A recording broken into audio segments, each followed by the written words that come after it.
Alhamdulillahi mukawwinil akwan al-mawjudi azalan wa abadan bila makan al-munazzahi 'anil syakli wal a'dha'i wal arkan wassalatu wassalamu ala sayyidina Muhammadin sayyidi waladi adnan wa ala alihi wa sahbihi wa man tabi'ahum bisidqin wa ihsan wa asyhadu an la ilaha illallah wahdahu la syarika lah al-munazzahu 'anil aini waz zaman wa asyhadu anna sayyidana Muhammadar Rasulullah alladzi kana khuluquhul Qur'an.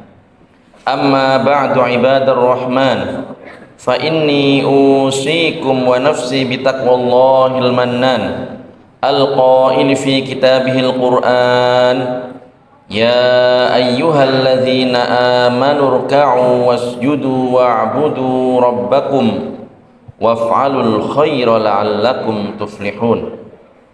Ma'asyiral muslimin rahimakumullah, mengawali khutbah pada siang hari yang penuh keberkahan ini, khatib berwasiat kepada kita sekalian, terutama kepada diri khatib pribadi, agar senantiasa berupaya meningkatkan kualitas keimanan dan ketakwaan kita kepada Allah Subhanahu wa taala, satu-satunya Tuhan yang wajib dan berhak disembah, pencipta segala sesuatu, yang menakdirkan terjadinya segala sesuatu, maha kuasa atas segala sesuatu, tidak membutuhkan kepada segala sesuatu, dan berbeda dengan segala sesuatu yang tidak membutuhkan kepada tempat dan arah, serta maha suci dari bentuk dan ukuran.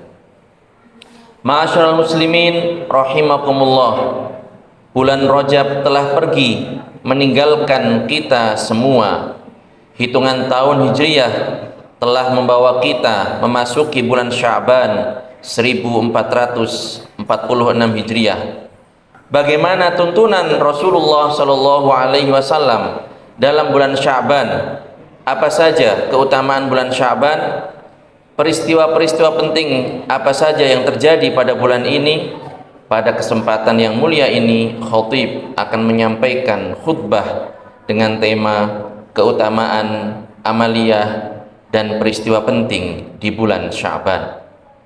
Ma'asyiral muslimin rahimakumullah, Rasulullah sallallahu alaihi wasallam memberikan teladan kepada kita bahwa beliau memperbanyak puasa di bulan Sya'ban, sebagaimana diceritakan oleh Sayyidah Aisyah radhiyallahu anha, ma ra'aitu Rasulullah sallallahu alaihi wasallam istakmala siyama syahrin illa Ramadan wa ma ra'aituhu aktsara siyaman minhu fi Sya'ban. Maknanya, tidaklah aku melihat Rasulullah sallallahu alaihi wasallam berpuasa sebulan penuh kecuali Ramadan, dan aku tidak melihat beliau berpuasa sebanyak pada bulan Sya'ban. Hadis riwayat Al-Bukhari dan Muslim. Rasulullah sallallahu alaihi wasallam juga menjelaskan kepada kita mengapa beliau memperbanyak puasa di bulan Sya'ban, seperti disampaikan oleh sahabat Usamah bin Zaid radhiyallahu anhu. Qultu ya Rasulullah, lam araka tasumu syahran minasy-syuhur ma tasumu min Sya'ban. Qal dzalika syahrun yaghfulun nasu anhu baina Rajabin wa Ramadan wa huwa syahrun turfa'u fihi al-a'malu ila rabbil alamin fa uhibbu ay yurfa 'amali wa ana shaim. Usamah bin Zaid bertanya, wahai Rasulullah, aku tidak melihatmu berpuasa sebanyak pada bulan Sya'ban. Nabi pun menjawab, Sya'ban adalah bulan yang dilalaikan oleh manusia, yang jatuh antara Rajab dan Ramadan. Sya'ban juga bulan diangkatnya amal perbuatan secara umum yang dilakukan selama setahun ke tempat di langit yang dimuliakan oleh Allah sang pemilik alam semesta. Dan aku senang jika amal perbuatanku diangkat sedangkan aku dalam keadaan berpuasa. Hadis riwayat Ahmad, An-Nasai dan Al-Baihaqi. Hadirin rahimakumullah, terkadang Rasulullah Shallallahu alaihi wasallam berpuasa Sya'ban lalu menyambungnya dengan Ramadan seperti yang disampaikan oleh Sayyidah Aisyah radhiyallahu anha. Kana ahabba syuhuri ila Rasulillah sallallahu alaihi wasallam an yasumahu Sya'ban thumma yasilahu bi Ramadan. Yang maknanya, bulan yang paling disenangi Rasulullah untuk berpuasa sunnah di dalamnya adalah bulan Sya'ban. Kemudian beliau menyambungnya dengan puasa di bulan Ramadan.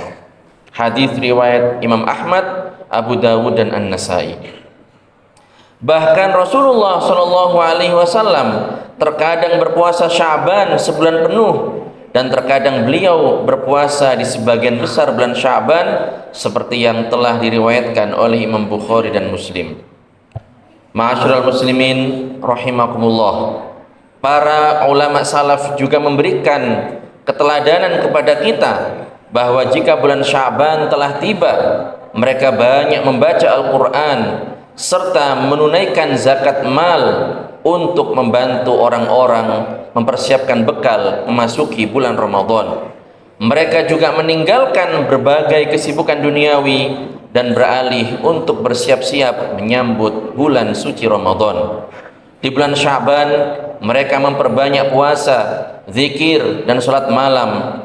Mereka menamakan Sya'ban dengan Syahrul Qurra, bulan para pembaca Al-Quran.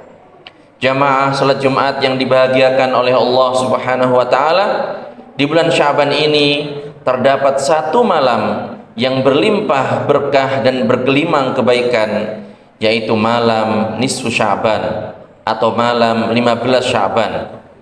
Ada beberapa hadis tentang keutamaan malam nisfu Sya'ban. Di antaranya adalah sabda baginda Rasulullah sallallahu alaihi wasallam, "Idza kanat lailatun nisfi min Sya'ban faqumu lailaha wa sumu naharaha." Yang maknanya, jika tiba malam nisfu Sya'ban, maka salatlah sunnah pada malam harinya, malam 15, dan berpuasalah sunnah pada siang harinya, hari ke-15. Hadis riwayat Ibnu Majah. Meskipun hadis ini berstatus dhaif, akan tetapi para ulama menyatakan bahwa hadis dhaif boleh diamalkan pada anjuran melakukan keutamaan amal perbuatan, dan hadis itu masuk dalam keumuman dalil syara' yang dapat dipedomani. Apalagi Imam Ibnu Hibban menyatakan kesahihan pada hadis tentang keutamaan malam nisfu Sya'ban. Di antara hadis yang beliau nilai sahih adalah yattali'ullahu ila khalqihi fi lailatin nisfi min Sya'ban fayaghfiru li jami'i khalqihi illa li musyrikin aw musyahid. Yang maknanya, Allah merahmati para hambanya dengan rahmat yang khusus di malam nisfu Sya'ban, maka ia mengampuni semua makhluknya kecuali orang-orang yang musyrik dan seorang muslim yang ada permusuhan, kedengkian dan kebencian terhadap muslim lain karena urusan duniawi. Imam Syafi'i dalam kitab Al-Um menyebutkan, telah sampai berita kepada kami bahwa dulu pernah dikatakan sesungguhnya doa dikabulkan pada 5 malam: malam Jumat, malam hari raya Idul Adha, malam Idul Fitri, malam 1 Rajab, dan yang terakhir adalah malam nisfu Sya'ban. Ma'asyiral muslimin rahimakumullah, di bulan Sya'ban ini ada beberapa peristiwa penting dalam lintas sejarah. Di antaranya adalah yang pertama, pada bulan Sya'ban tahun kedua Hijriah turun perintah tentang kewajiban berpuasa Ramadan. Yang kedua, pada Sya'ban tahun ke-6 Hijriah terjadi perang Banil Mustalik, peperangan antara kaum muslimin dengan orang-orang munafik. Yang ketiga, pada bulan Sya'ban tahun 333 Hijriah, Imam Abu Mansur Al-Maturidi wafat. Kemudian yang keempat, pada Sya'ban tahun 324 Hijriah, Imam Abul Hasan Al-Asy'ari wafat.